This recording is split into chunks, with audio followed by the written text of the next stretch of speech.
రాజ్యాధికారం వైపు ఉన్న ప్రముఖుల మీద కానీ, ఆ పార్టీల మీద కానీ, ఆ నేతల మీద కానీ ఇటువంటి చర్చలు కానీ, దోషాలు మీరు చెప్పిన దాంతో ఒక 80-85% నేను ఒకసారి కృష్ణాంజనేయులు గారి దగ్గరికి వెళ్దాం. కృష్ణాంజనేయులు గారు, జనార్దన్ గారు మాట్లాడే దానికి కొనసాగింపుగానే నేను చెప్తాను. భారతదేశంలో కులాలు ఉన్నాయి, కులాల ప్రభావం ఉంది. ఈ కులాలు లేవు, మనం అందరం సమానమే, ఇలాంటి మాటలు ఎవరు కూడా వినేదానికి కానీ ఇవి వాస్తవమైనటువంటి విషయాలు కూడా కాదు. రాజకీయాల్లో కులాల ప్రభావం ఇంకా చాలా ఎక్కువ ఉంది. సరే, ఆంధ్రప్రదేశ్ రాజకీయాలకు వద్దాం. ఆంధ్రప్రదేశ్ రాజకీయాల్లో అధికారంలో ఉండేటువంటి వైఎస్ఆర్ కాంగ్రెస్ పార్టీ రెడ్డి నాయకత్వంలో పార్టీ నడుస్తుంది. మిగతా వాళ్ళందరినీ కలుపుకొని వాళ్ళు గెలిచారు. కమ్మ నాయకత్వంలో తెలుగుదేశం పార్టీ నడుస్తుంది. మిగతా వాళ్ళు కూడా కొంతమంది ఆ పార్టీలో ఉన్నారు. ఇప్పుడు అధికారంలోకి రావాలనేటువంటి ఆ స్థాయిలో ప్రయత్నాలు చేస్తున్నటువంటి సామాజిక వర్గం కాపు సామాజిక వర్గం. అందుకనే ఈ సమ్మెట దెబ్బలని తట్టుకొని నిలబడ్డప్పుడు మాత్రమే కాపులు రాజ్యాధికారాన్ని సాధించగలరు. మా గురించి చర్చలు పెడుతున్నారు, మా గురించి చర్చలు జరగాల్సిందే. ఎందుకు జరగవు? నేను ఒకటి అంటాను, అసలు హరిరామ జోగయ్య రాసినటువంటి లేఖ మీద ఏదైనా సమస్య ఉంటే జనసేన వాళ్ళకి సమస్య ఉండాలి. అసలు తెలుగుదేశం పార్టీ అధికార ప్రతినిధికి ఏనంటే, ఇప్పుడు విద్యాసాగర్ గారు ఏదో ఒకటి మాట్లాడతాడు, ఆయన గురించి నేను చెప్పనులే కానీ, అసలు వాళ్ళు తెలుగుదేశం వాళ్ళకనే ఇప్పుడు హరిరామ జోగయ్య రాసిన లేఖకే జనసేన పార్టీకి వీళ్ళకేం సంబంధం అండి? జనసేన తెలుగుదేశం పొత్తుంటే మీరు ఎన్నికల్లో పొత్తే, మీరేం ఒకళ్ళతో గుచ్చుకొని పవన్ కళ్యాణ్కి బాడీ గార్డు లాగా పనిచేయడానికి మీరు లేరు. ఈ విషయాన్ని గుర్తు పెట్టుకోండి ఫస్ట్ ఆఫ్ ఆల్.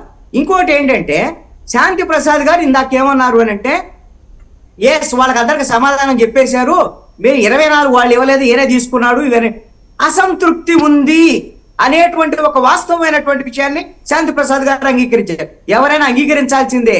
ఎందుకోసం అంటే, జనసేన కార్యకర్తల్లోనే కాదు, జనసేన నాయకుల్లో కూడా ఈ అసంతృప్తి ఉంది. దాన్ని సరి చేసుకున్నప్పుడు మాత్రమే పవన్ కళ్యాణ్ నాయకుడిగా రేపొద్దున ఉపయోగం అవుతుంది. మిగతా వాళ్ళందరూ సపోర్ట్ చేస్తారు. జనసేన నాయకులు కానీ, కార్యకర్తలు కానీ, జన సైనికులు కానీ వీళ్ళందరూ సపోర్ట్ చేసేదానికి అవకాశం ఉండదు. దాన్ని ఎలా అధిగమిస్తారు ఏమిటి అని చూసుకోవాలి. అంతేగాని పవన్ కళ్యాణ్ వైపు నుంచి మొన్న ఇచ్చినటువంటి స్టేట్మెంట్ మీద నేను ప్రజాస్వామ్యంలో పవన్ కళ్యాణ్ కూడా నేను ఖచ్చితంగా పవన్ కళ్యాణ్ తప్పు అని నేను అంటాను. ఎందుకంటే ప్రజాస్వామ్యంలో ఒక పార్టీ పెట్టాడు, పార్టీ నాయకుడిగా ఉన్నాడు. ఎందుకు పెట్టాడు అయ్యా పార్టీని ఎందుకు పెట్టావంటే, నేను ప్రశ్నించడానికి పెట్టాను, నేను అందరినీ ప్రశ్నిస్తాను, కానీ నన్ను మాత్రం ఎవరిని ప్రశ్నించొద్దు, నాకు మాత్రం ఎవరు సలహాలు ఇవ్వద్దు. నేనేమంటాను, హరిరామ జోగయ్య మీకు సలహాలు ఇచ్చారు అంటే, మీరు ఆయన ఆహ్వానించి పార్టీ ఆఫీసులో కూర్చోబెట్టుకొని సలహాలు తీసుకున్నప్పుడు అప్పుడు బానే ఉందా? అప్పుడు నాకు తెలిసి జనసేన పార్టీ ఆఫీస్కి పవన్ కళ్యాణ్ పిలవకుండా హరిరామ జోగయ్య వెళ్ళారా? ఆయన సలహాలు ఇచ్చారా? ఆయన పెద్దలు మిమ్మల్ని నేను గౌరవిస్తానని ఆ రోజున పవన్ కళ్యాణ్ అన్నారు కదా. ఈ రోజున కూడా ఆయన బహిరంగంగా లేఖలు రాస్తున్నారు. ఇదే పవన్ కళ్యాణ్ ఫోన్ చేసో లేకపోతే ఇంకోటో, మీరు బహిరంగ లేఖలు రాయొద్దు, మీరు ఏదంటే నాతో ఫోన్ లో మాట్లాడండి, మీ వల్ల ఇదేనా ఇబ్బంది ఉంది అని మాట్లాడితే సరిపోతుంది.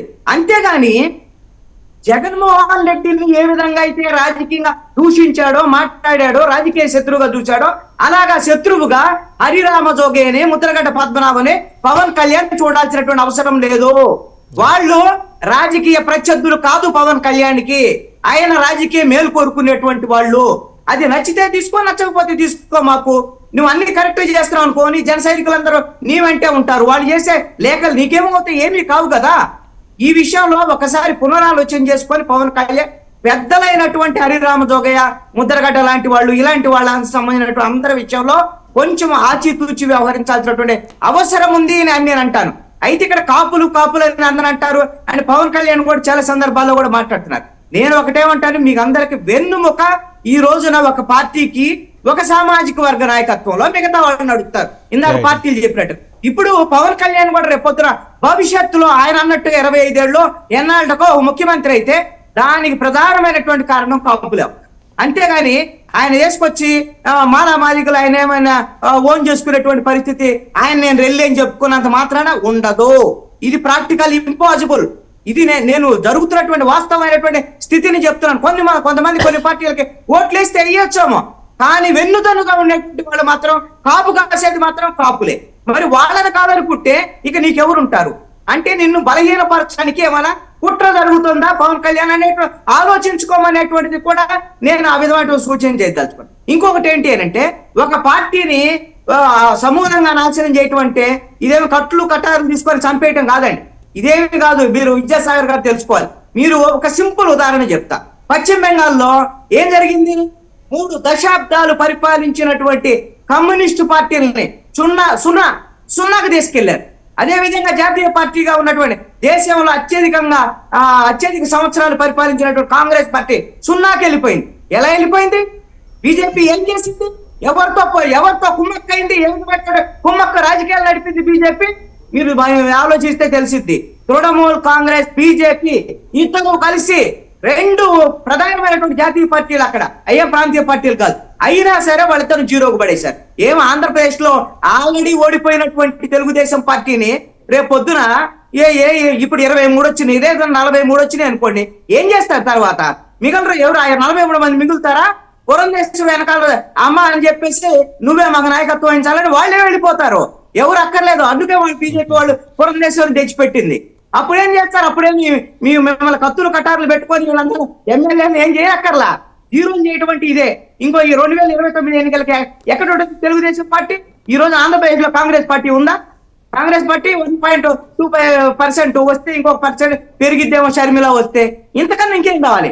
మీరు అందుకనే వాళ్ళు పక్కా వ్యూహంతో వెళ్తున్నారు. బీజేపీ వాళ్ళు సక్సెస్ అవుతారో లేదో తెలియదు. ఇది వాళ్ళ వ్యూహం. ఇది అయినా సరే గత్యంతరం లేనటువంటి పరిస్థితిలో ఈ రోజున అదే బీజేపీ దగ్గరికి వెళ్ళి ధృతరాష్ట్ర కౌగిలికి వెళ్తున్నటువంటి పరిస్థితి ఉంది. దీనికి వాళ్ళు ఆలోచించుకోవాలి, తెలుగుదేశం పార్టీ వాళ్ళు. రైట్. థ్యాంక్ యూ కృష్ణాంజనేయులు గారు, శాంతి ప్రసాద్ గారు, విద్యాసాగర్ గారు, అలాగే మండలేని శ్రీనివాస్ గారు, ఇంకా తిరుత్తణి వేణుగోపాల్ గారు అండ్ చందు జనార్దన్ గారు, అందరికీ ధన్యవాదాలు.